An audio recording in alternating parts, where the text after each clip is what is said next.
Artemis 2 நிலவு பயணம் அந்த 41 நிமிஷம் இருட்டுல என்னதான் ஆச்சு வாங்க பார்க்கலாம். யோசிச்சு பாருங்க, பூமியிலிருந்து 4 லட்சம் கிலோமீட்டர் தூரத்துல இருக்கீங்க, திடீர்னு எல்லா தொடர்பும் கட் ஆயிடுச்சு. இந்த பயணத்துல அவங்க 406,771 கிலோமீட்டர் பயணம் செஞ்சு ஒரு புது உலக சாதனைய படைச்சாங்க.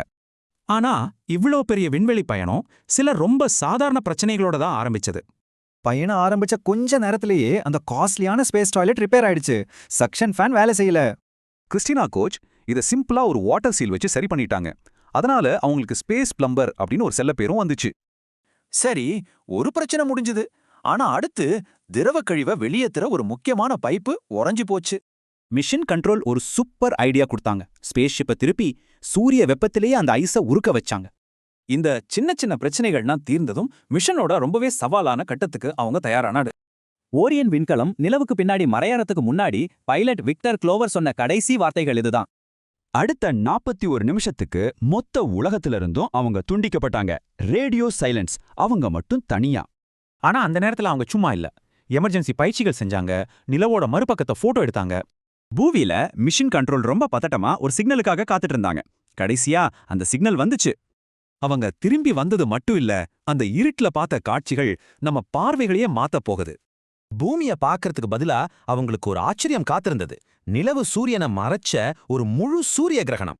நிலவோட நிழல சுத்தி சூரியனோட ஒளிவட்டம் தெரிஞ்சத க்ளோவர் ஏதோ சயின்ஸ் ஃபிக்ஷன் படம் மாதிரி இருக்குன்னு சொன்னார். அப்புறம் இன்னொரு ஆச்சரியம், நிலவோட விளிம்புல திடீர்னு வெளிச்சம். ஆமா, விண்கல் மோதுறத நேரடியா பார்த்த முதல் மனிதர்கள் இவங்க தான். ஆனா அவங்களோட மிகப்பெரிய சர்ப்ரைஸ் நிலவோட மறுபக்கத்துல ஒளிஞ்சிருந்த நிறங்கள் தான்.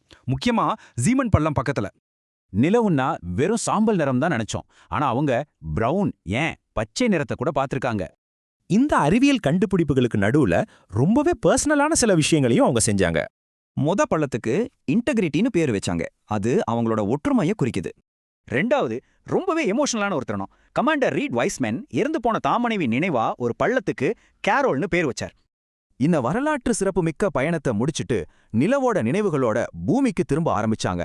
தூரத்துல இருந்து பூமியை பார்த்த விக்டர் க்ளோவர் சொன்னார், நாங்க மட்டும் இல்ல, நீங்களும் ஒரு ஸ்பேஸ் ஷிப்ல தான் இருக்கிறீங்க. இந்த மிஷன் நமக்கு ஒரு கேள்வியே விட்டுட்டு போயிருக்கு. நம்ம பூமி ஒரு ஸ்பேஸ் ஷிப்னா நாம எல்லாரும் சேர்ந்து எங்க போயிட்டு இருக்கோம்?